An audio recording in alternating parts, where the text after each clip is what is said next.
What's up, guys? Welcome back to another video. Today we're going to be going over why I switched to keyboard and mouse from controller. But first things first, I want to give a huge shout out to Polarize for the gameplay in this video, so big shout out to him. One more thing before we get started, use code ZERLEX at rogueenergy.com for 10% off your next order. So now let's get into the first reason I switched. Alright, so the first reason I switched from controller to keyboard and mouse is skill. You might be wondering what I mean by that, but I was not the best on controller. Although I was good, I was not to the level I am on keyboard. So I was good on controller, but one thing was I had good aim on controller, mainly because of aim assist. But I would start a fight, and I would hit them maybe 70 with my AR. And then I would just go in the fight and just completely get wrecked.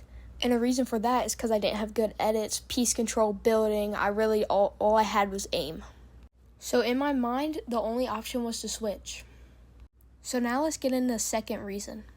So you guys probably don't know, but I started on mobile, then went to Switch, then to PS4, then to Xbox Series S, and then finally I switched to PC. But not until I got to Xbox Series S, I really had the chance to play keyboard and mouse. It wasn't until I switched to Xbox Series S where I was able to play keyboard and mouse. So that's when I really gave it the try to switch to keyboard and mouse. So that's reason number 2. I didn't really have the option to switch. So when I finally got the option, it was a no-brainer for me. So the third reason I decided to switch was around Chapter 5, Season 2, I finally got my PC.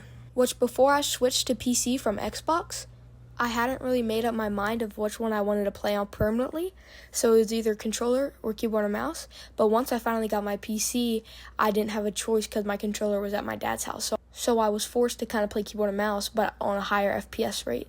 So it was a lot easier for me to get better at keyboard and mouse. And if you're trying to switch to keyboard and mouse, just throwing away your controller, not literally, but just like not using it is the best way. So, because if you keep going back and forth, it's harder to get practice on both. And that's the reason I switched from controller to keyboard and mouse. Like and subscribe if you like this kind of content. Peace.